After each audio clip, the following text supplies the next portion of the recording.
Vamos lá? Sim. Bom, pessoal, sou Regina Figueiredo, eu sou do Instituto de Saúde.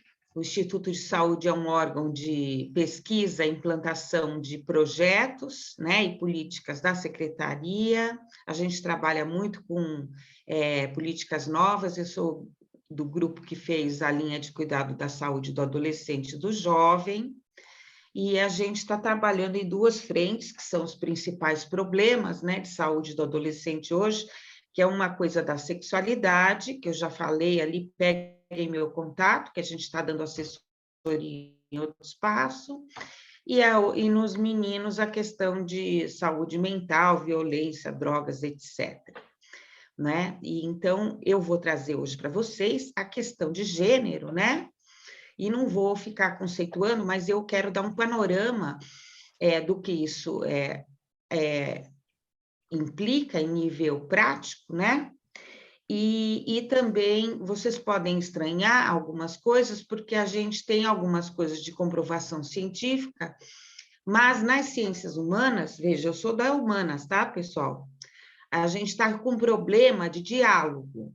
Então, cada área, né, fica escrevendo e discutindo com seus pares e não faz um apanhado multidisciplinar do que a ciência já tem hoje, em níveis gerais, não é? Na área LGBT. Então, dá muito problema, e então vou dar uma atualizada hoje, falando assim rapidamente. Quem quiser depois, a gente faz uma orientação à parte. Então, deixa eu pôr aqui para apresentar.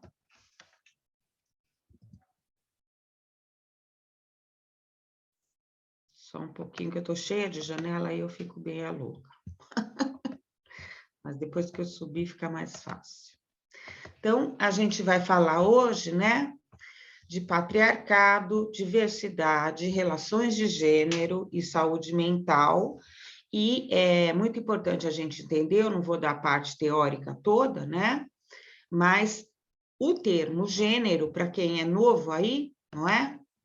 Ele não começou com a questão LGBT, não é? Essa ideia, né, que falar de gênero é promover gay ou promover não sei o quê, que o pessoal fala, começou com as lutas feministas, tá certo? Então, a gente vai começar pelas definições, né, que vieram, né, acerca das mulheres. Então, vocês sabem, né, que as mulheres no Brasil e no mundo, elas representam mais de 50% da população. No Brasil, chega a quase 52%, porque a gente tem uma sobrevida maior das mulheres e uma mortalidade grande de homens, né, na infância, né? Morrem mais meninos, tá? No primeiro ano de vida. Isso representa cerca de 111 milhões de pessoas, não é? Então, é um fato isso. E na área de gênero, né? Quando fala de outras diversidades sexuais, a gente tem uma população que representa de 10% a 15%, não é? Que a gente chama que é a população LGBTI, que está fora do padrão heteronormativo. Então, ela está fora daquela compreensão, né, de sexualidade e gênero, que nasci macho, sou homem, logo gosto de mulher. Ou nasci fêmea, sou mulher, logo gosto de homem, né?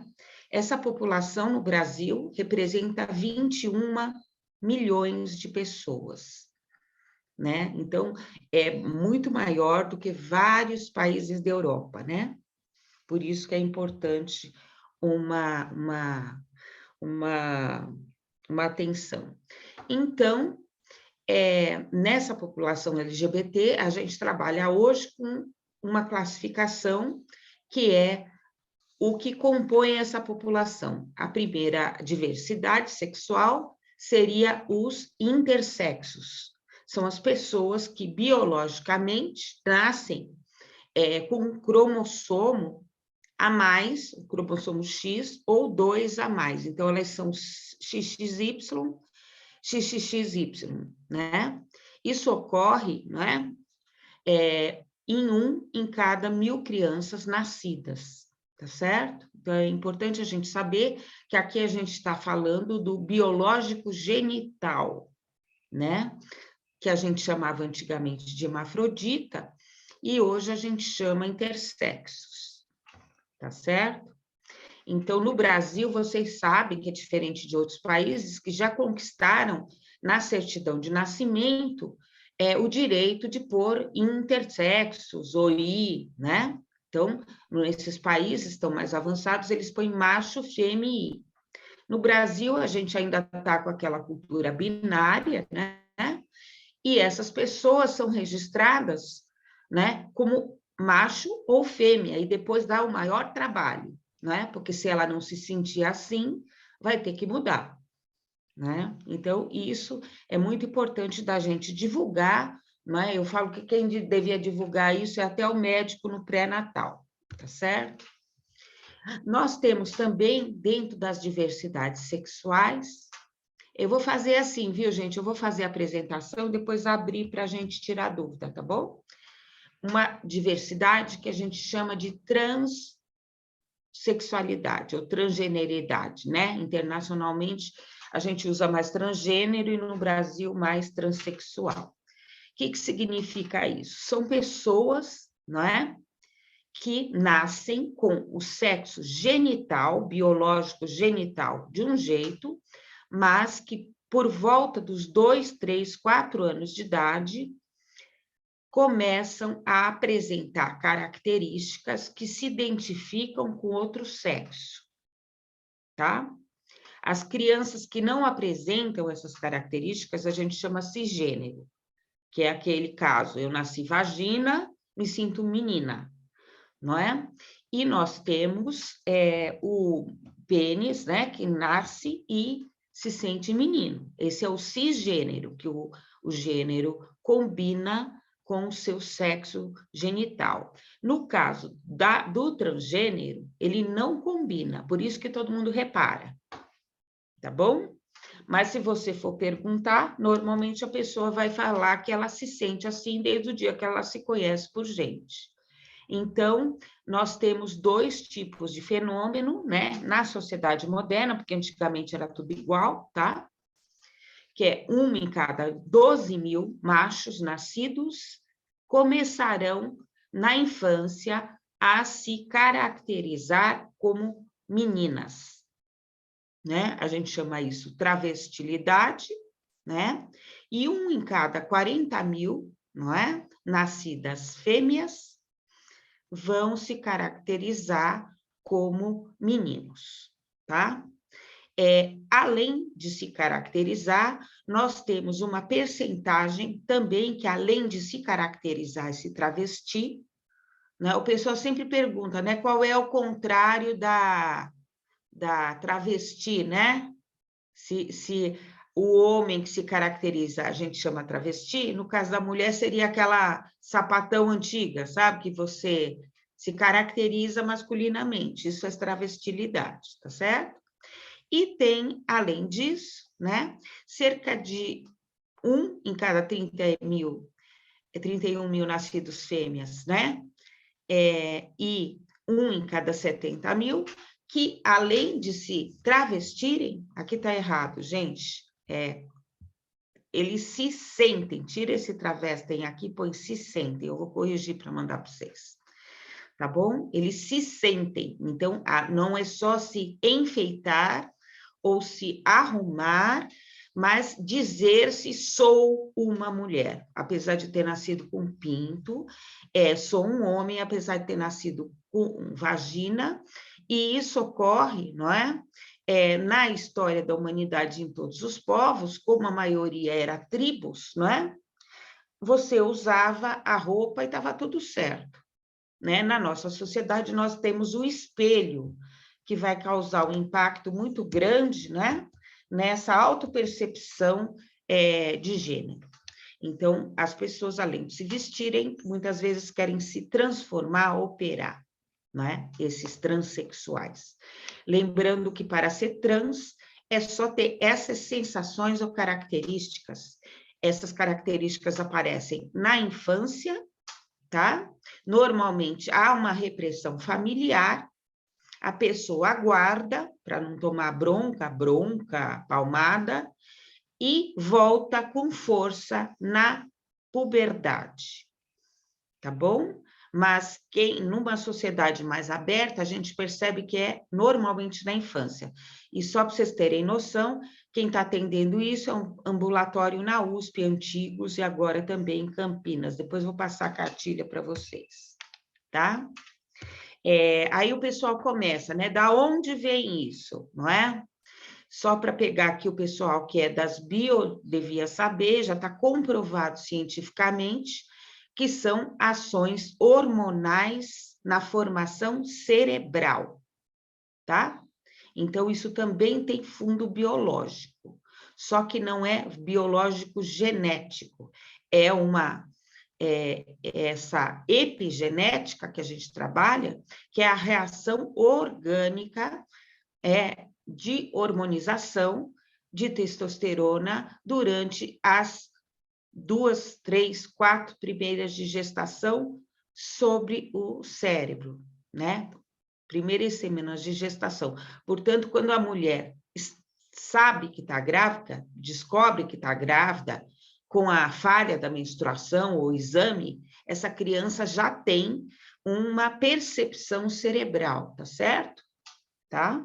Ok? Então, é importante a gente saber isso, porque isso tem diversos estudos, tá, gente? Na área biomédica, você tem uma rede de transexualidade que faz pesquisa e trabalha com isso, tá? Para não confundir isso com a teoria queer, não é? Que é uma teoria de militância que diz que você pode escolher, não é? O que existe o sexo neutro, não é? E que tudo é socialmente construído.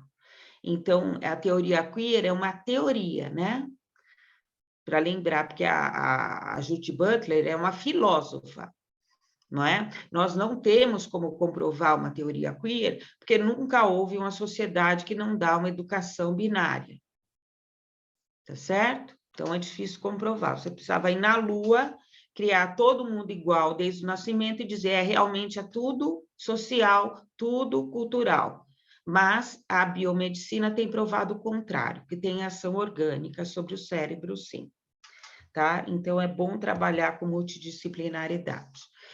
E nós temos homos e bissexuais dos dois sexos, né?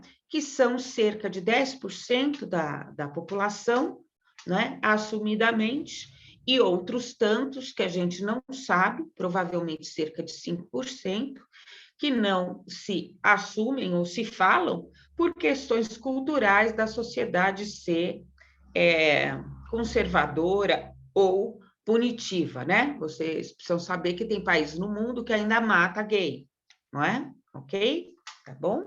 Não só matar ilegalmente, como no Brasil, mas mata legalmente, pela lei, tá? Essas pessoas vão constatar normalmente essa atração homo-bissexual ou até a hétero nas mudanças hormonais que vêm nas proximidades da puberdade. Então, né, com a proximidade, tem gente que começa até com 7 anos, vai soltando os hormônios sexuais, não é? E vai começar a perceber atrações homo e bissexuais ou heterossexuais, e pela repetição dessa sensação de atração, que na verdade é uma bioquímica, né, que a gente fala, que acontece no começo da adolescência, que você pega, normalmente os estudos estão mostrando que é o seguinte, gente, são pessoas que o feromônio dela te dá dopamina, em vez de dar serotonina, como ocorre com os amigos. Né? Então, você sente essa atração, e por repetição você fala, nossa, eu sou gay, nossa, eu sou hétero, nossa, eu sou bi, não é? E é muito importante a gente saber que isso não tem nada a ver, a princípio, com você ser feminino ou masculino, né? Que a gente fala sapatão ou bicha louca, porque nós temos N padrões de homossexuais masculinos e N padrões de homossexuais femininos. Então, só uma metade é socialmente visível, né? A outra metade é uma lésbica feminina ou um gay masculino, que socialmente, se ele não falar, ou se ninguém encontrar com ele, com o namorado, vai achar que ele é hétero, tá? Senão a gente cai de novo nos estereótipos, tá? E qual que é o problema dessas pessoas, né, gente? Essas mulheres e esses LGBT, em todas as sociedades patriarcais, tiveram problemas, porque a sociedade patriarcal, que é a nossa base de organização ocidental, né? No Oriente também tem várias, mas aqui no Brasil a nossa influência é judaico-cristã e greco-romana, né? Que vem com os portugueses, não é? E espanhóis, e depois toda essa migração para o sul, e inclusive árabes, né? A gente tem muito sírio-libanês, não é? São povos patriarcais. Então, o que é o povo patriarcal? É aquele povo, não é? Que organiza a sociedade a partir do homem. O homem é o patriarca, né?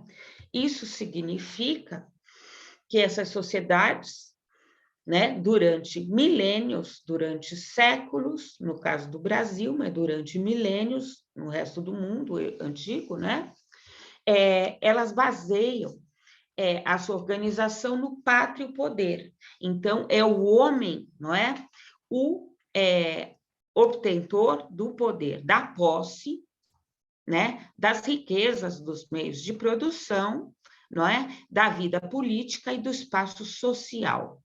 E entre essas posses, o homem tem a posse da terra, dos bens e da família, não é? Então, na sociedade patriarcal, se a gente for para trás em todas, tirando assim o último século, vocês vão ver que a mulher e os filhos são bens masculinos. Inclusive, as leis são baseadas nisso, né? Na moral desse patriarca, não é? Então, por exemplo, o estupro, não é? Não era considerado um crime contra a mulher, no sentido de dano ou dolo físico ou mental. Era considerado uma desonra ao homem dessa família, seja o pai dela ou o marido, né? Por desonrá-la, tá certo? Então, vou pôr aqui alguns exemplos, né? No nosso Código Civil, isso é muito recente, por isso o passado patriarcal só é passado, né, gente, para nós urbanas, classe médias e descoladas, tá certo? Se você for lá na fronteira rural do Mato Grosso, não é? Com a Bolívia, ou no Amazonas, sei lá onde, ou no sertão da Paraíba, ou de Pernambuco, o passado patriarcal é presente, não é passado. Tá bom? Senão a gente fica achando que o mundo é São Paulo, né? Então, lembrando aqui, na prática, né? Até ontem, né? Que é 1962, mulheres casadas não podiam ter propriedade ou comprá-las legalmente. Tá certo? Então, isso mostra que os bens eram de propriedade do homem, era o marido, e antes do pai dela, tá bom? Então, como ele tem posse da mulher, dessa filha ou esposa, você também tem, no mesmo Código Civil, que até ontem, 1962, mulheres não podiam trabalhar sem autorização do homem, não é? Por isso que o trabalho, né, remunerado e extra-lar, né, não é, né, uma totalidade ainda para as mulheres brasileiras, né? Então, o marido ou o pai tinha que autorizar. E esse controle, obviamente, é sobre o corpo, sobre o tempo, sobre os direitos e a honra e sobre a sexualidade, que na religião judaico-cristã islâmica é usada como símbolo da honra masculina. Tá? Então, o controle da sexualidade feminina é fundamental, é o eixo do patriarcado, Porque se a mulher pula a cerca, ou ela faz o que ela quer e não conta, o filho é de outro. A herança é de outro, o aliado é de outro, na guerra o aliado é outro, é filho do outro, filho do inimigo. Então, junto com o patriarcado, vem o controle da sexualidade feminina. Esse controle exige virgindade, não é? Ou seja, o pai cuida da sexualidade, ele que autoriza ela a ser usada ou não, deixando ela namorar ou casar, não é? E depois é do marido, essa sexualidade, tá certo? Tanto que o símbolo do casamento é justamente isso, o pai entra e entrega a noiva para o cara, né? Ok? E lembrando como isso é ontem, né? O desquite, ou seja, você poder separar desse cara que é o seu dono, ao qual o pai lhe autorizou, só a partir de 1942, não é? Mas recasar, não é? Só a partir de 1977, tá? Então, dado que você se desquitasse, né? O pessoal vai pondo aí que a Alina vai organizar as perguntas, estou fazendo meio rápido para a gente ter tempo de ver isso depois, né? Deixar vários espaços de pergunta, né? Então, antes do divórcio, para vocês terem noção, o nosso Código Civil diz que a mulher que não é de boa família não tinha direito a nada, nem herança, nem guarda dos filhos, nem pensão do marido, e o que é, na prática, boa família no Código Civil, que durou até 2005, é não transar, tá? Porque transar sem ser casada é coisa de meretriz, de puta. Então, não é? Essa mulher podia separar desse homem em 42, mas não podia ter mais sexo, porque senão ela não era de boa família, uma boa honesta, tá certo? Não é? Essa libertação da sexualidade só vem nos movimentos feministas dos anos 70, não é? No Brasil e na Europa e Estados Unidos, com a Revolução Sexual, 10 anos antes. Aqui chega tudo 10 anos depois, né, gente? Nos anos 60, com o rock and roll e a contracultura. Então, é muito importante a gente entender que são essas questões de gênero, não é? Que é os direitos e o papel que a mulher ocupa e a sua educação diferenciada, que moveu, nos anos 90, as feministas a dizerem sexo é uma coisa, gênero é outra. Quando falamos de gênero aqui, nós não estamos falando do sexo biológico, estamos dizendo do papel da educação, do controle e da falta de igualdade a qual as mulheres são submetidas ou preparadas ou entendidas por essa sociedade patriarcal. E aí começa a usar gênero, que basicamente até 2000 era uma coisa do movimento feminista e depois vai ser incorporado pelo LGBT, tá? Então, gênero, né? Eu até brinco, né? Quando a Damares fala mal do gênero, ela nem sabe que ela só é ministra mulher por causa do gênero, né? Porque mulher não tinha direito a ser ministra, nem fazer curso superior, né? Ok? Então, a sociedade, na prática, ela transforma essas relações de poder em cultura, através de uma ideologia que a gente chama machismo, não é? Então, a sociedade não é machista, a sociedade é patriarcal ou ex-patriarcal na sua organização, e ela cria uma mentalidade para justificar isso, com um monte de embromation ou percepções que se chama machismo. No machismo, há a valorização, então, do macho viril, né? Obrigada, gente.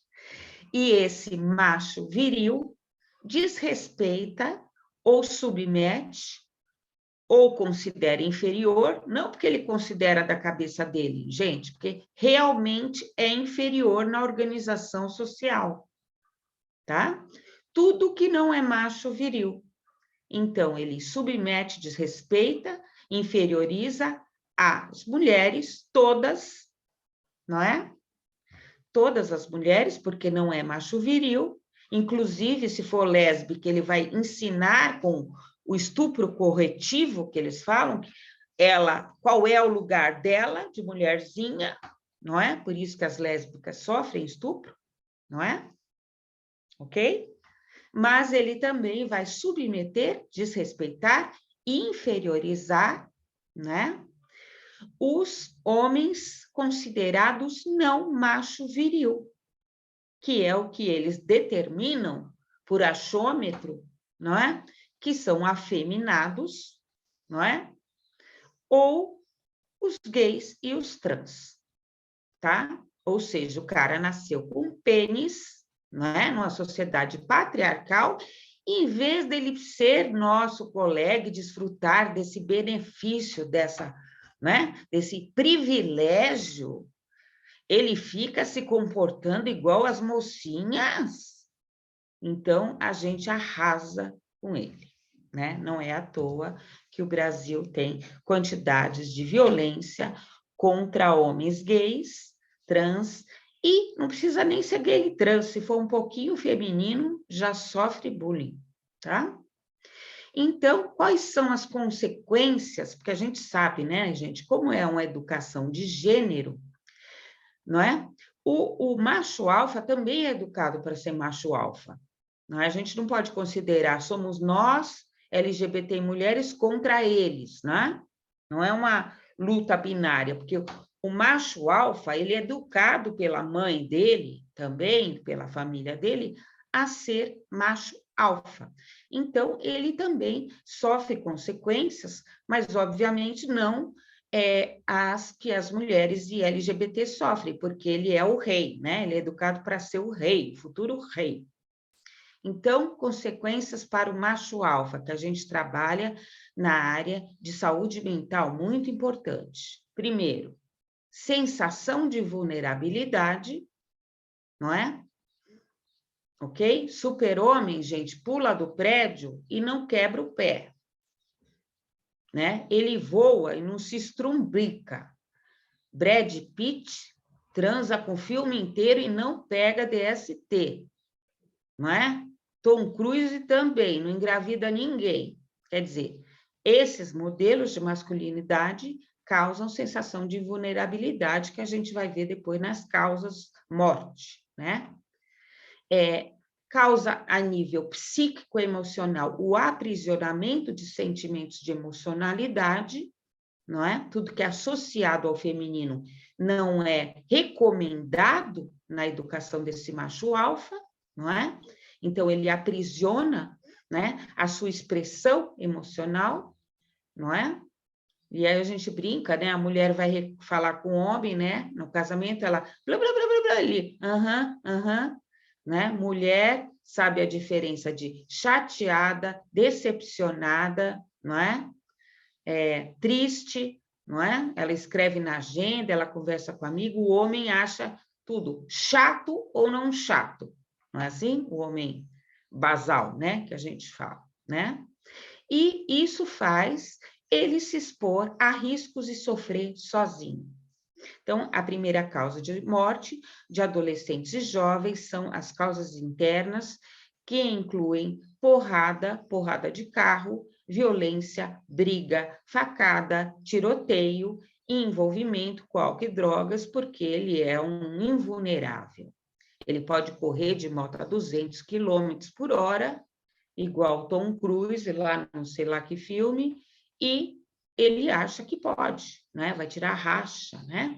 Então, é a primeira causa de morte e também de internação hospitalar, tá? E provoca desigualdade de gênero, exploração, desigualdade, desvantagens, sofrimentos muito mais intensos para mulheres e LGBT, né? Pelo simples fato deles serem de outro sexo, outra sexualidade, outro gênero, que não o do macho alfa, né? E nessa sociedade heteronormativa binária, né? Isso atinge principalmente mulheres, gays, lésbicas, bissexuais, transexuais e transgêneros, né? Se for dentro de casa, isso é perpetuado pelo pai e pela família, ou pela mãe também. E se for fora de casa, por todas as instituições sociais, religião, escola, que a gente tem dado muito curso sobre isso, não é? Saúde mental, né? Eu até brinco, depois vou dar uns exemplos aqui, ok? Sociedade geral, a mídia, que ocupa hoje um papel institucional na vida da gente, e, obviamente, a mídia não é só TV e rádio, hoje tem internet, tá? Então, isso, né, gente, vai se transformar em dado real, né? Não é uma ideia, é uma estrutura socioeconômica que cria uma ideologia, não é? Que vira um discurso, não é? E se reproduz nas cartilhas, nos livros escolares, nas novelas, não é? Na vida, no exemplo do pai e da mãe. Então, pegar alguns dados gerais, depois específicos aí da nossa área, né? O Brasil, nós temos 4 milhões de lares, né? Mais ou menos chefiados exclusivamente por mulheres, tá? Não tem presença de homem viril, né? Então, apesar disso, e das mulheres terem uma educação muito superior ao homem, né? Elas têm uma educação acima, a renda, não é? Das mulheres no Brasil é quase metade, não é? Menos da metade, né? Não, menos não, desculpa. É quase metade da masculina. Então, já mostra que essa estrutura não é uma ideia, né? Ela bate na barriga, bate no aluguel, bate na casa própria, bate na fome, né? Bate na escolaridade, no esgoto, não é? E no acesso a uma boa alimentação ou não, tá? O Brasil está no 89, não sei nem falar esse número do jeito certo lá, que a matemática fala. 89ª, né? Posição nos países na relação de igualdade de gênero, não é? Que é horrível, não é? Porque nós éramos a 6ª economia mundial e hoje a gente é a 13ª. Então, isso aí deveria, no mínimo, estar na casa da 20ª posição e a gente está lá embaixo, tá? A renda do grupo de mulheres dá uma média de $10 mil por cabeça. Se a gente distribuísse renda nesse país, ninguém seria pobre, é um país riquíssimo, o Brasil, não é? E enquanto os homens, a média de renda é $17 mil, se a gente distribuísse a renda dos homens igualmente, não é? Ok? Essa desigualdade, ela se propaga mais, obviamente, em cruzamento com o racismo. Então, mulheres negras são, eu falo, dentro da pobreza, né, gente, tem um degrau. Você tem o degrau mulher, então tem a pobreza mista e a pobreza mulher que está embaixo. E dentro da pobreza mista, não é? E da pobreza da mulher, sempre tem a mais pobre, que é a mulher negra, né? Que é advinda de famílias descendentes da escravidão e que não receberam indenizações de terras nem nada, não é? E que tem a perda, né, dos seus parceiros, seja antes na escravidão, seja pela busca de trabalho, né? Então, uma migração muito grande. E então, na família negra brasileira, é difícil você traçar a linhagem, né? Pelo homem, você consegue pelas mulheres, né? Lembrando que as mulheres negras, né? Tá errado aqui também. Não, tá certo. Ela recebe metade da renda das brancas, não é? E isso é 70% do Bolsa Família, que agora chamará Bolsa Bolsonaro, né? tá? São as que mais enfrentam o desemprego, a falta de carteira assinada e falta de estabilidade. E lembrando que num país que não valoriza o emprego com carteira, não é? Fica valorizando só na Globo o empreendedorismo, não é? Significa que se essa mulher tiver um problema de rim, um problema de saúde mental ou qualquer coisa, não tem dinheiro em casa, não é? Porque ela não tem segurança de legislações trabalhistas, tá? O trabalho doméstico é desvalorizado no patriarcado, porque ele não gera capital, e nós vivemos no capitalismo, então o que não gera capital não serve para nada, na opinião dos capitalistas, né? E as mulheres gastam muitas horas de trabalho no trabalho doméstico, né? É mais que o dobro das horas gastas pelo homem. É um trabalho invisibilizado, né? Como mostrou as pesquisadoras sociólogas dos anos 80, né? Então, a gente tem esse trabalho só para manter aqui, do trabalho doméstico. O trabalho doméstico não é só o cuidado da casa, né, gente? Da casa, da roupa, né? E da comida. Ele é o cuidado dos doentes, das crianças e adolescentes, tá? E nós temos também, somos ex-bens dos homens, não é? Uma violência física, psicológica e comportamental intensa, não é? Que veio com o direito do homem sobre esse bem que a gente está tentando mudar na lei, né? Então, uma mulher a cada 7 segundos é vítima de violência física no Brasil, mais de 10 mulheres por dia são assassinadas por serem mulheres, não é?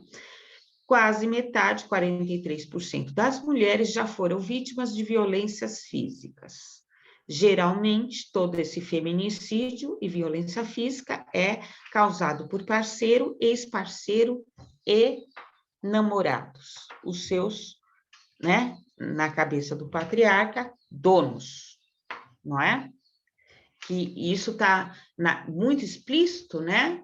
Naquele ditadinho popular, que se não for minha, não vai ser mais de mais ninguém, não é? Porque o seu corpo e você me pertence, tá? É importante a gente saber, eu não pus aqui, que 70% da violência física é motivada por controle ou ciúme, tá? A gente também tem isso, pesquisa. Então, né, ela pode sofrer violência do pai também, e da mãe, que representa a autoridade do pai, muitas vezes, imitando, e depois passa para essa violência, não é? Com o parceiro, não é? Então, por que a gente pôs isso aqui, né, gente, quando a gente faz um curso de saúde mental de adolescência? Veja, essa violência e essa desigualdade está na educação e não começa na vida adulta, obviamente. Ela é perpetrada pelas famílias. Então, a gente sabe que violências contra filhas, enteadas, sobrinhas, mulheres, né, são cotidianas, né? Os registros que a gente tem no Disque Denúncia mostram cerca de 130 casos por dia de registro de violência doméstica dessas meninas, crianças ou adolescentes que moram nas suas famílias contra elas, né? Quando se faz a pesquisa universitária, a gente tem uma visibilidade, né? Que elas foram vítimas de violência também no período escolar e universitário, né? Pasmem que aqui em São Paulo, eu não sei na cidade de vocês, as faculdades de medicina são campeãs de estupro aqui, né? Tá? Ok? Então, 2 a 3 universitárias já sofreram violência, não é? 2/3, né? Também, 70% dos estupros domésticos ocorrem contra meninas, adolescentes, crianças ou mocinhas, né? e há, em média, 10 estupros coletivos por dia, né? Então, a gente sabe que estupro coletivo não é nenhuma satisfação sexual que o cara está querendo obter, nada individual, mas é mostrar para o outro macho alfa que ele é muito macho, não é? Para isso que a gente sempre fala, né, gente? O estupro coletivo não é para a mulher ver, é para o outro homem ver que ele é foda. É a mesma coisa do botecão, né? Passa a mulher, ele vira assim, ô, boazuda, gostosa, né? Ele não está te cantando. Se ele quiser te cantar, ele vai falar assim, ô, gatinha, vou te pagar um chopp, você passa sempre por aqui. Mas quando tem grosseria, né? Ele não está te cantando, ele está mostrando para ele mesmo, ou para o dono do bar, ou para os amigos que estão no bar, que ele é fodástico, né? Ok? E a desigualdade na vida LGBT também não é fácil, né? Atualmente, que durante os anos 80, 90 e no começo dessa década a gente conquistou vários direitos das mulheres, os LGBT sofrem mais ainda, porque eles não conquistaram ainda toda a sua cidadania, né? Então, faz a desigualdade abandonar a escola, não é? Então, isso, principalmente trans, né? Eles têm escolaridade mais baixa, a maioria abandona a escola no ensino médio, né? No máximo devido ao bullying, né? O desrespeito ao nome social, que já é lei, né, gente? Pelo MEC, tá bom? Nas escolas públicas e privadas. Eu fiz uma pesquisa específica, não vou citar aqui, mas mostrou que os próprios educadores fazem bullying, né? Tá? Fazem entre eles mesmos e fazem com alunos LGBT, né? A gente sabe que na área de trabalho, né, é dificílimo para quem é trans, não é? 90% se prostitui, são colocadas pela família na rua, muitas vezes, não é? Apesar de ser proibido pelo ECA, viu, gente? Isso é para fazer denúncia no Conselho Tutelar, tá? Não pode pôr menor de idade na rua, mas se põe, não é? E esse pôr para fora de casa ou sair por conta própria, nada mais é do reflexo de uma violência doméstica intensa que as crianças trans sofrem desde a infância, ou que os bissexuais e homossexuais sofrem desde a puberdade, não é? Que vai violência psicológica, física, etc. Tá bom? Não à toa, isso vai reverberar. A gente não tem dado por idade, tá? É difícil, mas a gente faz história do passado. Você já teve isso na sua vida, né? Índices alarmantes, não é? De depressão, ansiedade, álcool, drogas, ideação suicida e suicídio mesmo, e tentativa de suicídio, tá? Na pesquisa trans que saiu agora, eu peguei uns dados só para vocês verem, né? 33% já sofreu com doenças psiquiátricas de vários tipos, né? 6,7% já tiveram, inclusive, internados, um índice altíssimo comparado com a população, né? 73% já teve pensamentos suicidas, não é? 3/4 dessas trans, não é? E 30% já teve tentativa de suicídio. E é por isso, né, gente, que a gente não usa mais o termo opção sexual. Para nada, tá? Ninguém optaria por ser trans, ou gay, ou bi, numa sociedade dessa, porque estaria se autocondenando, né? A pessoa percebe que e manifesta, tá? No Brasil, né? Tem cerca de 40... Eu estou usando dado antigo, né, gente? Porque anos Covid está difícil codificar, tá? Mas são cerca de 450 vítimas de LGBTfobia, não é? Sendo que essas vítimas, não é? Foram em 387% das vezes assassinada, e outras não precisaram ser assassinadas porque elas mesmas se mataram antes de alguém assassinar, né? Esses assassinatos são à luz do dia, na cara das pessoas ou em pontos, não é? De prostituição. Então, nós temos o famoso caso de Carapicuíba, que o cara foi lá no parque, sei lá o quê, transou com 11 trans, não é? Travestis, e depois assassinou, não é? Tá?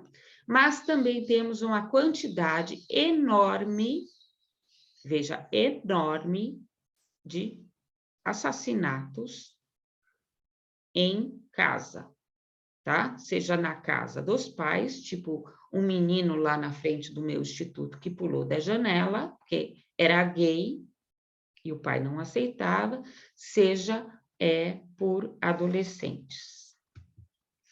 E aí, né? O que a gente pode fazer para abrir essa malucada, né? Deixa eu ver que horas são aqui, né? Bom, promover saúde mental, se eu fosse, eu sou socióloga e antropóloga, né, gente? Eu falo, primeiro tem que acabar com esse patriarcado desse jeito, porque não dá, né? Então, não é só mudança de lei, não é? É mudança de uma cultura, né? De uma ideologia, uma mentalidade machista, que perpetua o patriarcado, apesar da lei, nos verbos, e continuar fazendo mudanças de lei, né? Então, dicas gerais, né? Eu vou passar para vocês isso, mas é uma coisa que a gente vai pôr em material e cartilha também, que a gente vai preparar, tá? LGBTs, né, em geral, e meninas, né? Não se deve forçar o uso de adereços, roupas ou brinquedos conforme o gênero, tá? Forçar, né? Quando a criança não quer, você está fazendo uma violência comportamental, né? Física até, porque é no corpo dela, não é? E psicológica intensa, não é? Para crianças, não é? Trans, ou crianças que possam ter um jeito feminino ou masculino, que isso não quer dizer nada, né? Ou até meninas, tá? Então, por exemplo, vou dar um exemplo aqui, a minha vizinha, todo sábado, ela grita com a criança dos 9 até a hora de sair, que elas devem sair mais ou menos 12:30, vão passear no shopping. Das 9 ao 12:30, ela fica berrando com a filha dela na escolha de roupa, todo sábado. Porque ela acha que a menina tem que ir com uma princesa cor-de-rosa passear. E a menina quer escolher as roupas coloridas, né? Então, não se deve forçar coisas sobre o corpo, tá? Você está criando uma pessoa preparada para o sofrimento corporal e para ser subjugada, né? Tá? Deve-se estimular o respeito à diferença, incentivar crianças a se defender de condutas preconceituosas quanto ao sexo, gênero. Menina pode fazer tudo, menino pode fazer tudo, tá? E brincar de tudo. São só crianças, né? Tá? Outra coisa importante, não é? Para instituições, inclusive saúde, não separar atividades por sexo. As crianças, naturalmente, separam o que elas querem. Não force como adulto. Muito menos com a escola. Muito menos na saúde, né? A não ser que foi exame de Papa Nicolau, vocês entenderam? De resto, por que fica fazendo essas separações por sexo? Fazer fila de menino e fila de menina é a mesma coisa de fazer fila de branco e fila de preto, hein, gente? É usar atributo biológico para pedagogizar, não é? É um absurdo, né? Tá? Deixa as crianças escolher amigos, brincadeiras, esportes por gosto pessoal, porque isso habilita ela pela vida, não vai fazer determinações da sexualidade, não é? Comentar esses preconceitos e erros, e quando houver na mídia, não é? Não deixa, a mídia é completamente preconceituosa e sexista. Se você estiver perto de criança e veja uma coisa dessa, comente, olha que absurdo, gente, só bota a mulher na cozinha. Se você tem uma menina mulher, ela deve ouvir isso, tá certo? Estimular a idealização de possibilidade de tudo, de qualquer profissão, ação, meninos, meninas, indistintamente, tá? Promoção da igualdade, valorização da liberdade das meninas e meninos igualmente, não é? Apoio, né, terapêutico para crianças intersexo ou transexuais que tiverem sofrimento por questões familiares, porque ali é o ambiente mais violento durante os primeiros 12 anos de vida, né? E esse apoio terapêutico é para as que estão sofrendo, porque as que não estão sofrendo, quem precisa de apoio, gente, é a família que precisa entender que teve um filho trans ou tem uma filha LGBT, tá? Essa coisa de mandar para o psicólogo só porque é gay é de lascar, né? Parece que a gente está no século XIX mandando para o manicômio, tá certo? Apoio para famílias que possuem crianças intersexos ou transexuais. Lembrando que crianças intersexos, que a gente chama antigamente de hermafrodita, nós temos na Unicamp um ambulatório que orienta e na USP, no Instituto da Criança. E para as trans, nós temos o ambulatório também na Unicamp e na USP, no Instituto de Psiquiatria, o Antigos, tá? Na cartilha tem, eu vou passar. Respeito, né? Agora, adolescente. Gente, adolescente, não é? É formação de grupo, identidade grupal. Ele sai da família, ele não é mais um Santos, um Silva, um Figueiredo, um Madeira, um Souza. Ele vai ser uma pessoa para o mundo. Então, ele vai se agrupar com iguais, não é? Vou tentar passar a cartilha aqui. Se não subir, eu passo no grupo de e-mails ou WhatsApp. Então, adolescência, respeitar roupas, adereços, não é? E intervenção em defesa sempre dos agredidos, mesmo que se fosse a agressão verbal, chame a atenção do agressor que ele está fazendo uma violência, não é? E defenda a pessoa que foi desvalorizada, seja ela LGBT ou uma menina, né? Promoção da discussão da igualdade de gênero e do respeito, né? E crítica aos modelos de mídia que promovam a discriminação, não é? Respeitar as características e jeitos de ser, de sexualidade e gênero do indivíduo, né? Ok? Empoderar meninas e LGBTs, porque eles já são naturalmente massacrados pela sociedade, né? Combater o machismo e a homo e a transfobia, né?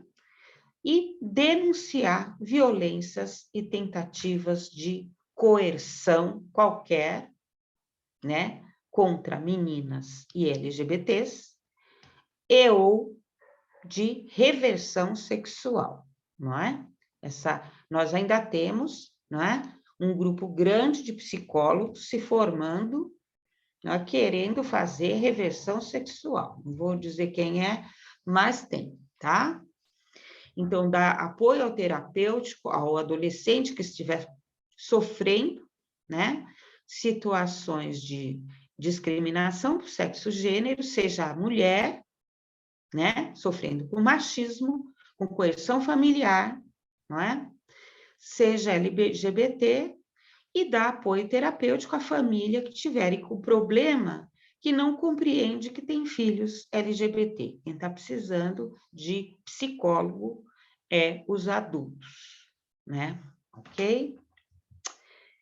E, no geral, não é? Nós temos os canais de denúncia, não é? A gente faz o que pode nas nossas instituições e trabalhos, mas quando o bicho pega, não é? Nós temos que denunciar as violências de gênero, seja contra meninas, não é? Seja contra LGBTs, inclusive as domésticas cometidas pela família, não é? Para os conselhos tutelares, né? E aí, se esse conselho tutelar, porque aqui vocês viram que é sinceridade total, né, gente? Se o conselho tutelar que você tem não serve para nada, porque existe, viu, gente? Ou ele é tão machista, ou tão misógino, ou tão homofóbico quanto a sociedade, faça a denúncia direto na vara ou no fórum da infância, porque o conselheiro tutelar é um cara da comunidade eleito, ele não necessariamente tem uma preparação intelectual ou até para assumir o cargo. E na vara e no fórum é gente concursada, concurso superior, que está prestando, não é, serviço público nesse cargo. Então, se o conselho tutelar não existir, não funcionar ou não servir para nada, você pula ele e vai direto na vara da infância.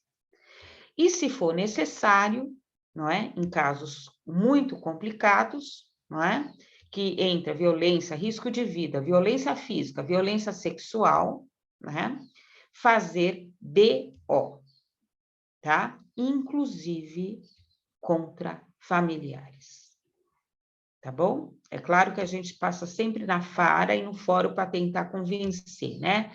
Mas se é estupro e gente, né? Quando a gente fala de violência física, né, gente? Eu não sou a Xuxa, tá? Eu não estou falando de palmada, porque o Brasil o buraco é mais fundo.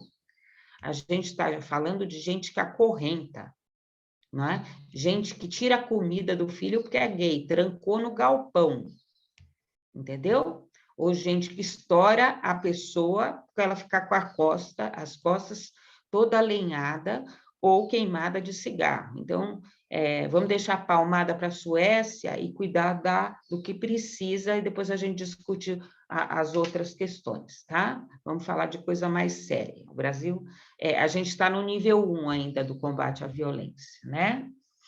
Incentivar modelos masculinos que expressem emocionalidade, subjetividade, não é? Dar noção de risco e consequência para os meninos, eles, se pular do prédio, se tentar ser Homem-Aranha, vai cair e quebrar a cabeça, né? E trabalhar a noção de respeito ao outro, com meninos que são criados para ser macho alfa, não é? E que serão os futuros homens machistas, né? Então, a gente tem que trabalhar, como fala, né, minha avó, torceu o pepino desde cedo, tá certo? Em suma, gente, para a gente abrir aqui, gênero, machismo, sexualidade, precisa ser sempre averiguados, não é? Nas conversas de saúde mental, nos atendimentos que visam a saúde mental, nos atendimentos de saúde integral, não é? Porque eles são cotidianos na vida de 70% aí da população, que é mulher LGBT e mulheres no país, não é? E esse tema precisa ser abordado, não é? Precisa ser investigado em prontuários, quando a gente faz avaliações, não é? Quando a gente faz a primeira entrevista, quando a gente vai conhecer, lembrando que, no caso de adolescentes, não é? Eles já vivem nos dois lugares, isso aí, não é? Essa menina, ela sofreu preconceito em casa, por ser menina, então vou dar aqueles exemplos, né? O irmão pode voltar às 5 da manhã e ela não é? Ok? E ela vai sofrer isso do namorado e dos modelos na escola e na comunidade. O LGBT, a mesma coisa. Então, o adolescente, né? Ele já está sendo bombardeado pelos dois lados. É diferente da criança, que é só em casa, que é um massacre doméstico. o adulto que abandona a família porque não aguenta e vai ser massacrado pela sociedade ou pelo parceiro. No caso dos adolescentes, eles têm tudo ao mesmo tempo, tá? O preconceito vem do namorado, da namorada, dos colegas de escola, da mãe, do pai, da comunidade, do mundo inteiro, tá bom? Então, é isso, eu vou passar essa aula para vocês, tá bom? E depois eu vou passar também referências bibliográficas dessa e da outra aula. Então, vamos abrir aqui para a gente conversar, porque eu vi que vocês escreveram, e eu ainda não sou nova geração que consigo ficar lendo rápido e dando aula, gente. Morro de inveja desses blogueiros aí, mas eu não consigo. É que a gente é Então, da era analógica ainda, né, Regina? Sabe aquela que tem que escrever à mão para anotar a aula, porque senão ela esquece? Eu sou assim. Bem assim. Né? Olha só, então, vamos lá. eu anotei aqui, porque eu fico aqui nessa função também de ir acompanhando o chat. Bom, em primeiro lugar, queria muito agradecer a sua apresentação. Enfim, né, a gente está aqui nessa... A gente mantivemos, né, a sequência das aulas, tá bom. Mantivemos a sequência das aulas, então hoje seria a 6ª aula, a gente ainda vai dar uma solução para as aulas, né, que a gente não conseguiu realizar por conta, né, das adversidades aí, dos processos disso, tá? Provavelmente a gente deve fazer uma webconferência temática para encerrar, né, para finalizar o curso de livre participação, para a gente poder incluir essas aulas que não tivemos, tá? E aí a gente manda para vocês essa programação, né? De repente faz ali um meio-dia com uma discussão mais ampla em relação a isso, tá? Também gostaria sempre de reforçar e dizer para vocês, né, que essa é uma parceria super, que somos muito gratos, assim, né, lá da Secretaria Estadual de Saúde, junto com o Instituto de Saúde, junto com o COSEMES, né, então é sempre importante a gente relembrar dessa parceria, né, de quem está nos apoiando e também fazendo parte da realização desse curso, tá bom? Então, vou seguir aqui com os comentários agora, tá, Regina? Vamos lá. O pessoal aqui está perguntando um pouco qual o status dos direitos hoje sobre o corpo, né, com a mudança de sexo nos transgêneros. Quero fazer uma propaganda antes de começar. Assim, tem o boletim do BIS, especial sobre essa temática, está aqui na minha mão, está disponível no site do Instituto de Saúde, ele é fantástico, conta várias experiências, relatos e propostas, né, iniciativas de trabalho com a população LGBTQIA+, a temática é sobre diversidade sexual e de gênero, tá, gente? Então, quem puder, acessa eu vou mandar, lá no site. Eu mando, eu vou anotar aqui para mandar. Que também tem esse material que é bacana, depois a gente vai também colocar lá eu mando o PDF, nas você põe no grupo ali Faço uma isso. revista que a edição especial foi LGBT, e a próxima também será, tá? Perfeito. Os ambulatórios LGBT que não entraram nessa vão entrar na próxima. Tá. Então, teve essa pergunta, e também sobre a questão das condutas, né, condutas e protocolos médicos e psicológicos anterior à proposta de mudança de sexo por cirurgia, né, como se trabalha essa questão. Aí tem uma outra pessoa que estava problematizando, dizendo assim, que às vezes é difícil dar sequência ao tratamento, né, da população trans, né, com a questão do uso dos hormônios, tudo, porque muitos exames ficam represados, ficam parados, né, ou são difíceis de serem realizados em alguns municípios, né, ficam truncados em alguns municípios, né, e se existe alguma possibilidade de melhorar isso, né, alguma ajuda para tentar minimizar esse tipo de problema, né? Aí muda o tema. Você prefere responder agora ou a gente faz um... Eu vou pôr aqui algumas coisas, eu vou inclusive levar, eu sou do Comitê LGBT da Secretaria, né, gente? A gente está tentando fazer uma rede, um fluxo estadual, né? Sobre corpo, né? Então, os trans, eles conseguiram vários direitos, né, nessa última década, não é? Que é o direito ao nome social, né, nas instituições todas, no cartão SUS, não é? e nos espaços públicos. No Estado de São Paulo tem uma lei criminalizando instituições que fizerem discriminação. Então, se for funcionário público, pode sofrer processo administrativo baseado nessa lei. E se for instituição, um lugar público ou privado, um shopping, um lugar, pode ser denunciado. Nós temos essa denúncia por e-mail, por telefone ou WhatsApp, né, na Brigadeiro Tobias, que é a Delegacia de Crimes Raciais, que também tem uma ala de denúncias LGBT, né?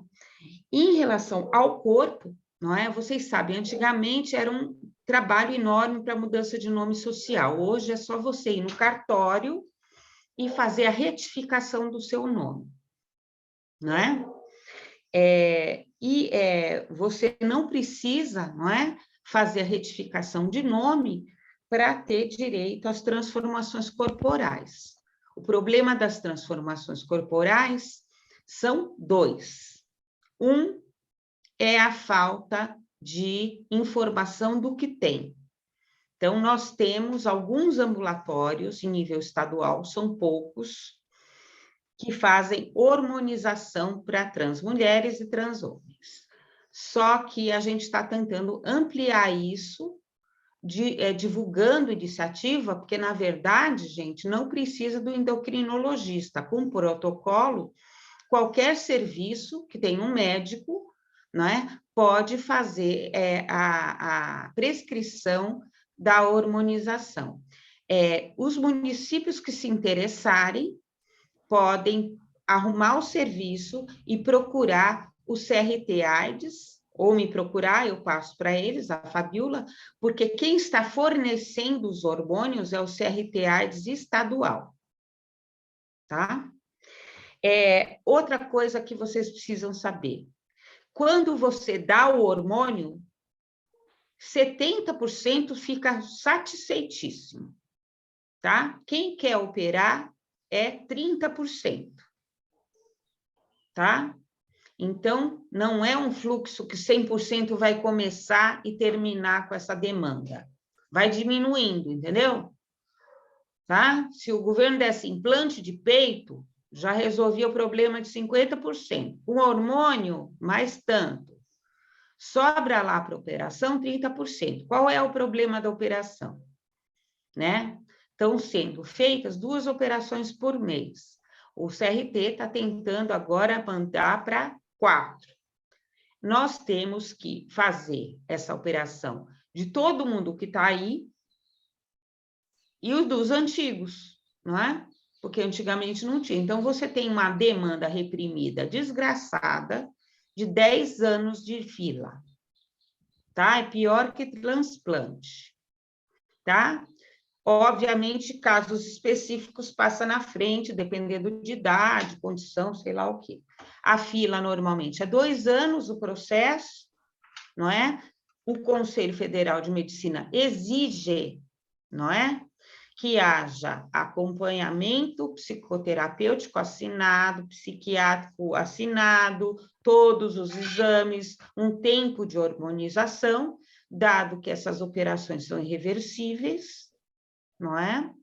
Então, esse processo é feito em pouquíssimos hospitais, né? Nós temos o HC, nós temos o Mário Dene, nós temos a Unifesp, e nós temos Ribeirão Preto e Campinas, tá? O fluxo é pelo CROSS, não é? O sistema, não é? De registro aí, de marcação de condutas aí, de exames e cirurgias. E aí eu já respondo a terceira pergunta, né? Falta continuidade. A gente tem 2 tipos de continuidade que é problema. Um é a pessoa sumir, ou a pessoa sair e não buscar exames, não fazer a volta. Então, a gente recomenda que esse público em UBS, em serviços de saúde em geral, haja busca ativa, tá? Por quê, gente? É outro mundo, tá? Se você, por exemplo, for trabalhar com as travestis, é outro planeta. Aliás, trabalhar com prostituição é outro planeta, tá? Elas dormem a manhã inteira, às vezes à tarde, tem que estar cuidando da roupa e da casa, o trabalho é à noite, posto de saúde tem aquele horário ridículo ainda até hoje, entendeu? Elas não têm disciplina de autocuidado, tiveram uma vida cheia de violência, uma vida cã, então não tem autocuidado, né? Faz o exame e não busca o resultado, então é preciso busca ativa, levar, facilitar, indo lá, porque inclusive os horários não batem. Em relação às continuidades no CROSS ou de encaminhamentos, né, de referenciamento, não é? Deviam estar padronizadas e igual a todas as outras que tem. O problema é que a gente tem falta de continuidade até para pedir uma colposcopia, entendeu? Imagine, então, o procedimento trans, não é? Que é muito mais específico em poucos lugares, e às vezes a fila é tão grande que não vai voltar. Então, não é, às vezes, que não teve continuidade, é que não tem vaga, tá? Lembrando que o Estado já fornece retirada de mamas e retirada de útero ovário, a fila para trans homem é muito menor, tá? É pouquinha, mas se for procedimento de transmulher, né? De mudança de sexo mesmo, vai ficar lá na fila. Aí você acha que não teve continuidade? Não, é porque a fila é 10 anos mesmo. De qualquer jeito, eu anotei aqui para levar isso para o comitê, para explicitar como está isso, para a gente pôr aí na cartilha, ok? Conduta, né? De psicólogos, psiquiatras. Então, o processo de transexualidade, não é, gente? Ele é multidisciplinar.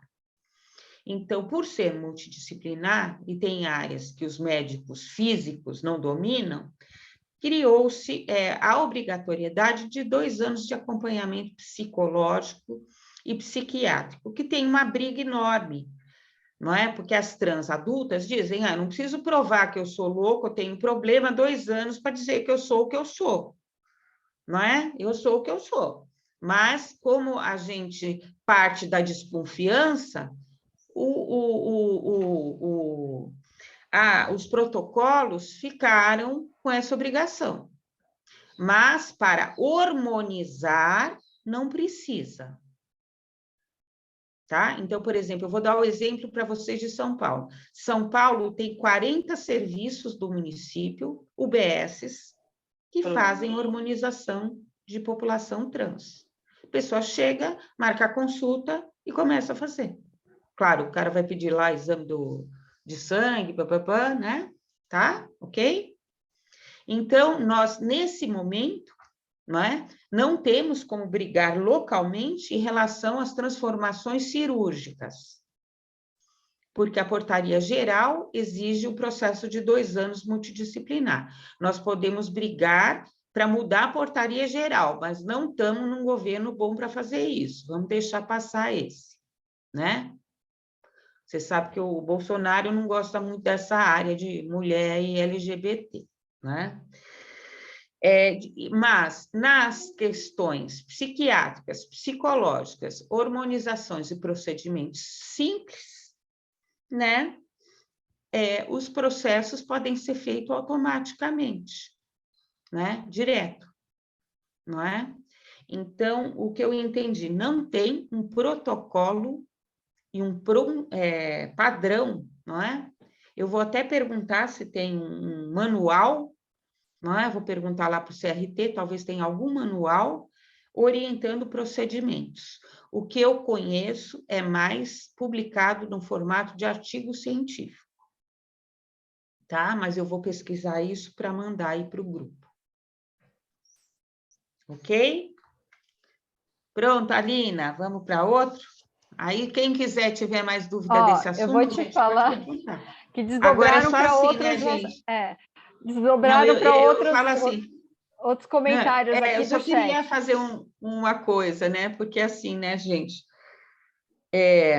A questão de saúde mental, Veja, chega a quase 13% que são gays ou lésbicas, não é? Eles não vão fazer procedimento físico nenhum, geralmente. Não é? Ok? E quantitativamente, é os que têm mais problema de saúde mental. Tá? Então, claro que o trans tem uma questão muito específica, e inclusive está na moda, está sendo abordada, é muita novidade para muita gente, mas o Brasil, como um país que chega depois nesses assuntos, tem que resolver ainda, né, essa violência doméstica institucional que ocorre com gays e lésbicas. Então, não sei que cidade aí que chegou pela DRS-1, Grande São Paulo, né, que a menina estava sendo, a família estava pedindo internação psiquiátrica, né? Ou seja, para adolescente, que já é desrecomendado, né? Não recomendado nas portarias que a gente vai mandar para vocês, nem no caso de dependência química de drogas, não é? Ok? Né? Não, só se interna em ultimíssimo caso específico. No caso, a família queria internar a menina no lugar lá, e a demanda era no final, porque ela é LGBT, ela é lésbica. Tá? A sorte é que esse serviço que atendeu deu uma luz em alguém e foi fazer denúncia para o Conselho Tutelar para levar a família para violência doméstica. Porque não é nem para chegar na discussão da internação, é para começar antes. Você vê um caso assíduo assim, não é? Você tem que conversar com a família. Não deu, não tem diálogo, manda a assistente social do fórum conversar. A gente já tem lei para isso, gente. Não é? O fórum vai chamar, o juiz vai chamar a mãe, o pai e fala, ó, querida, não dá para fazer isso. Se atualize, você que está doente, eu sei que é complicado para a senhora entender que sua filha é lésbica, entendeu? Mas você não vai ficar recorrendo a serviço público para tentar fazer uma coisa maluca, né? Nesse caso específico, gente, foi resolvido junto com o fórum, não é? Que ela foi morar com a avó, que não violava ela, que deixava ela em paz. E a condução do serviço de saúde mental foi mais fazer esse encaminhamento de direitos, não é? E dar apoio à família se quisesse conversar sobre o assunto e ver se a menina está deprimida ou não deprimida, em pressão por causa disso. Né? Então, o que eu sinto? Como fica muitas vezes essa preocupação de atender a demanda familiar, a família ganha um peso tão grande hoje em dia, né? Que você fica tentando fazer, terapeutizar em família, coisas que já passaram do nível da terapêutica, entendeu? É encaminhamento de saúde por defesa corporal e de dignidade. Tá? Você não vai ficar fazendo 20 anos de terapia familiar para o pai parar de chamar o menino de viado e bater nele porque ele é bicha. Entendeu? Pelo amor de Deus, não façam isso. Quer fazer 20 anos de terapia com esse pai? Faça. Agora, enquanto isso, já, né, bota esses órgãos de poder e limite, né, que fazem esse papel do pátrio-poder para essa família machista, e que vai chamar e dizer, olha, você não toca mais nessa criança, né? Senão o senhor vai ter que sair da residência, ou eu vou prender o senhor por violência doméstica. Então, a gente tem que usar o que a gente tem, não é? Eu não sou muito a favor da coerção, mas tem hora que tem que ser. Porque entre um adulto coagido e uma criança ou adolescente coagido, eu prefiro que o adulto seja coagido a parar de ser violento.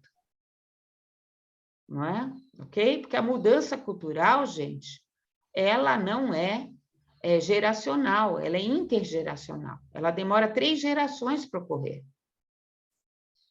Tá? Estou falando como antropóloga mesmo. Vamos, Alina. Então, a discussão aqui, ela seguiu no chat um pouco sobre essa temática, né? Mas surgiu ao longo da sua apresentação um outro bloco de questões que aí eu nomearia como os reflexos do patriarcado, da sociedade machista, enfim. Então, o que apareceu nesses comentários, né? Desde as questões de violência dirigida a mulheres e a população LGBT, mas também surgiu aqui comentários sobre a questão da violência dirigida aos homens, inclusive de mulheres em relação aos homens. E a gente até ficou numa discussão aqui, dizendo que sim, estatisticamente é muito mais predominante a violência dirigida às mulheres, à população trans, inclusive a população trans, quanto mais feminina, mais no polo feminino está, né? Então, tem essas intersecções que acho que é bacana da gente poder discutir aqui, né? E falar desses reflexos que acontecem dentro do próprio, entre as mulheres também, né? Talvez ali como um reflexo tem a ver com isso, né? Uma mulher que é uma mulher machista, a gente sabe que tem essa... Nossa!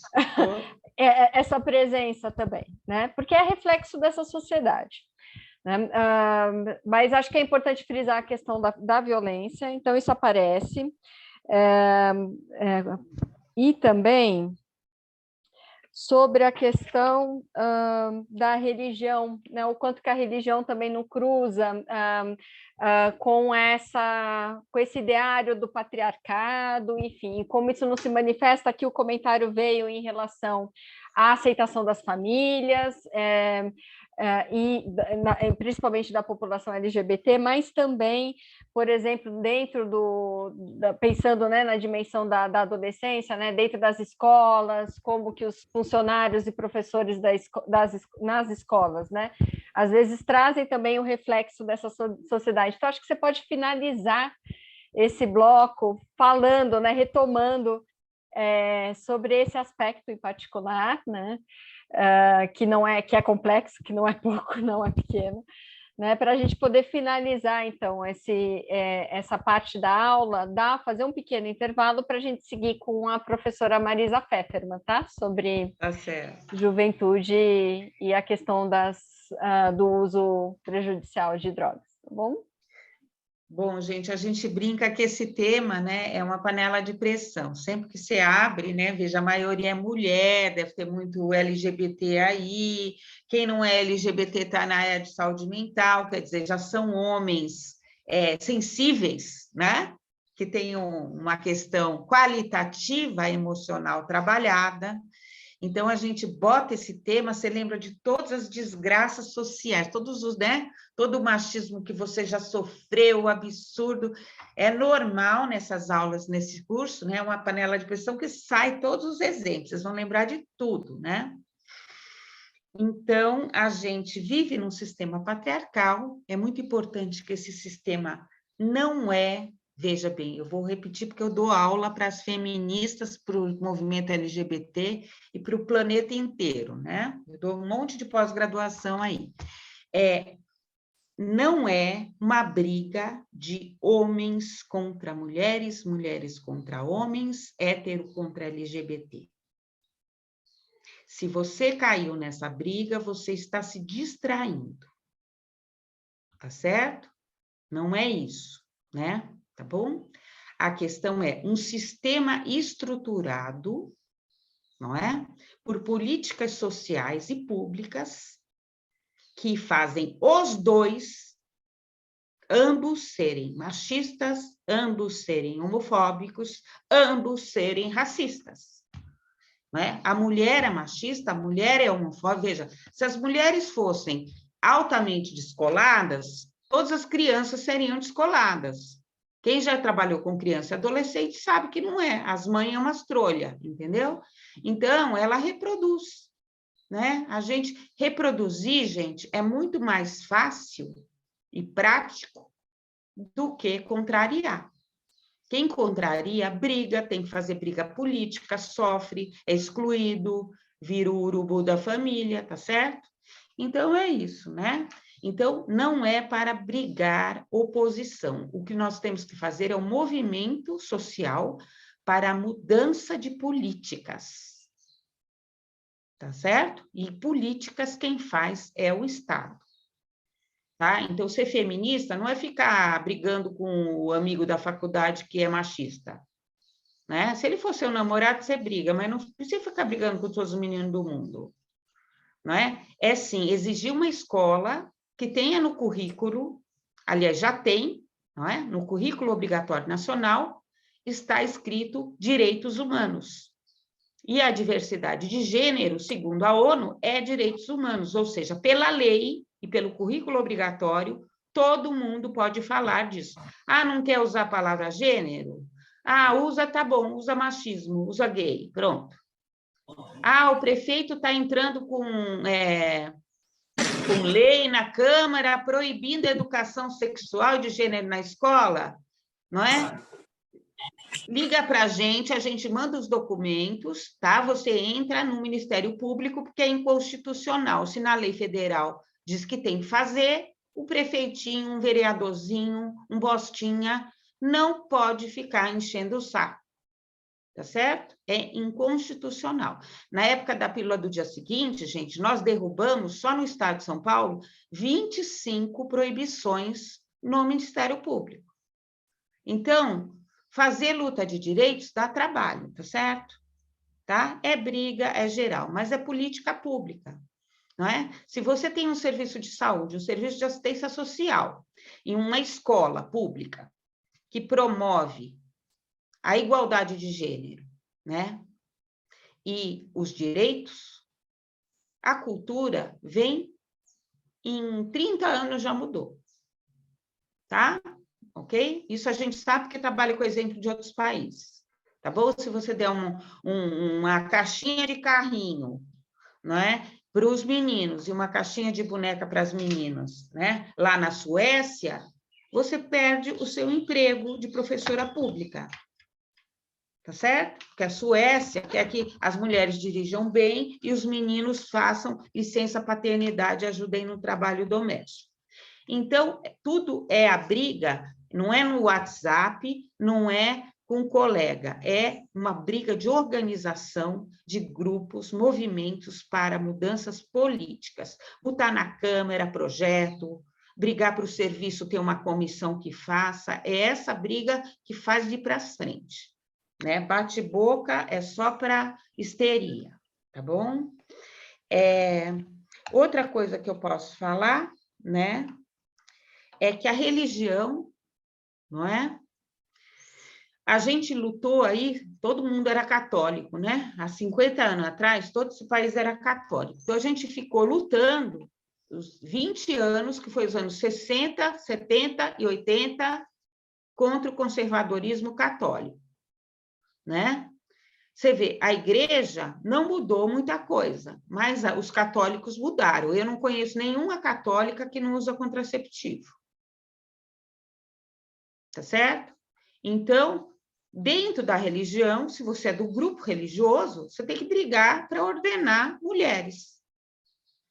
Não é? Porque as mudanças que teve é com participação de mulheres. Tá? Então, nós temos diversas igrejas protestantes que ordenam mulheres. Mulheres levam seus problemas de mulher para dentro da instituição. Não é? É diferente da igreja católica, que é um bando de homem que não paga pensão, teoricamente não tem filho e nem transa, não é? Teoricamente, tá, gente? E que diz o que as mulheres e os outros LGBT têm que fazer. Então, se você é da instituição católica, tente brigar dentro dela pela ordenação e pela mudança. Tá? Agora, se você só é um seguidor, não é? O pessoal tem deixado o padre na igreja e usado pílula. Espero que faça isso com todos os outros assuntos. Qual o problema da religião neopentecostal? As religiões neopentecostais têm 30 anos no Brasil. São novas. Então, elas não passaram por esse movimento ainda. Só que já tem várias quebrando pau.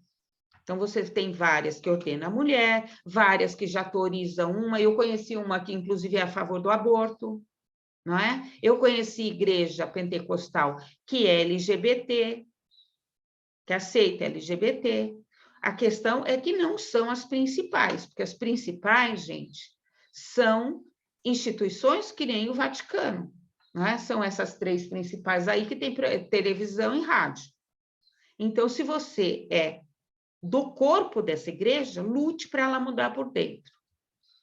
Agora, se você é só um seguidor, a tendência, qual que vai ser? O pastor falar com você na hora e você fazer outra coisa dentro de casa, que nem os católicos fazem. Tá certo? Então, eu não fico brigando muito com a religião em si, eu digo só as limitações que ela tem que ter.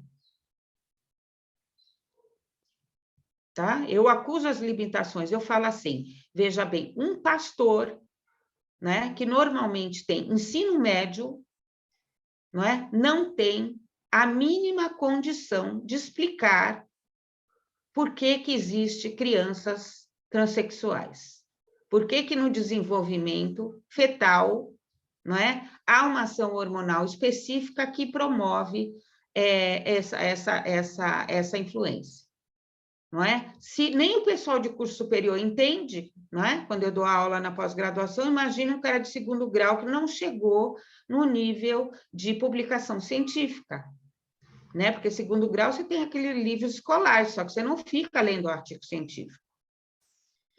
Né? Então, eu mostro as limitações, eu não costumo brigar.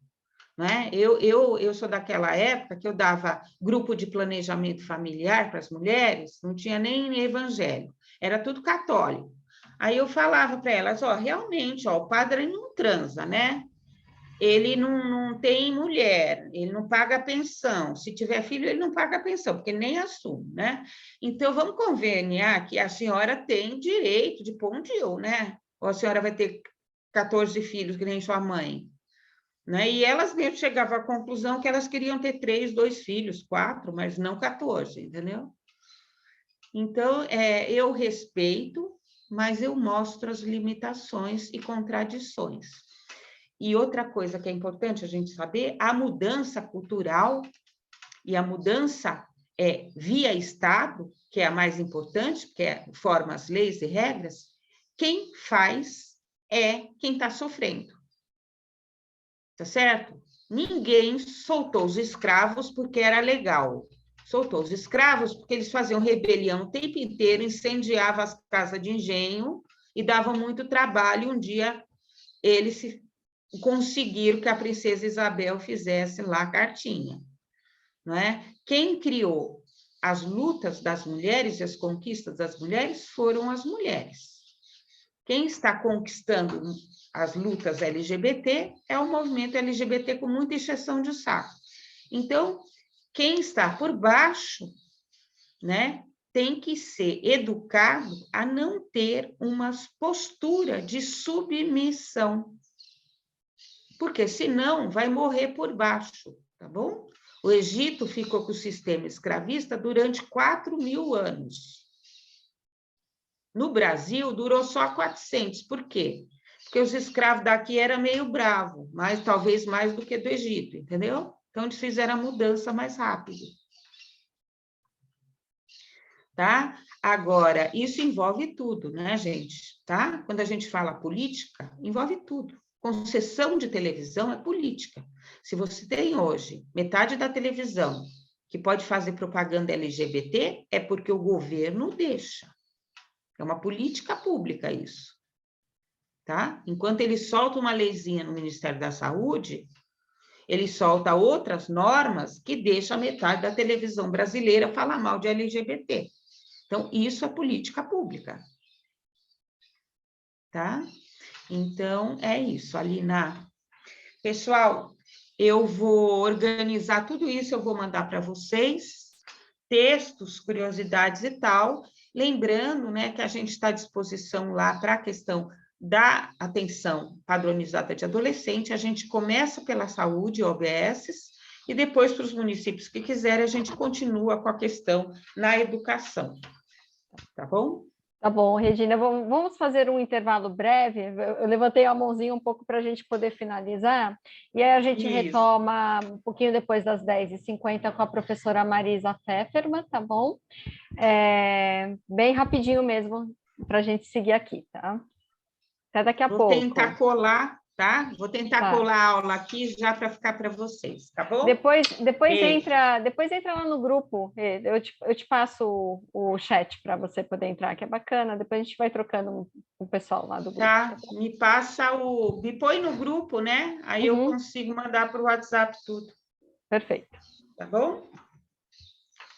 Até mais.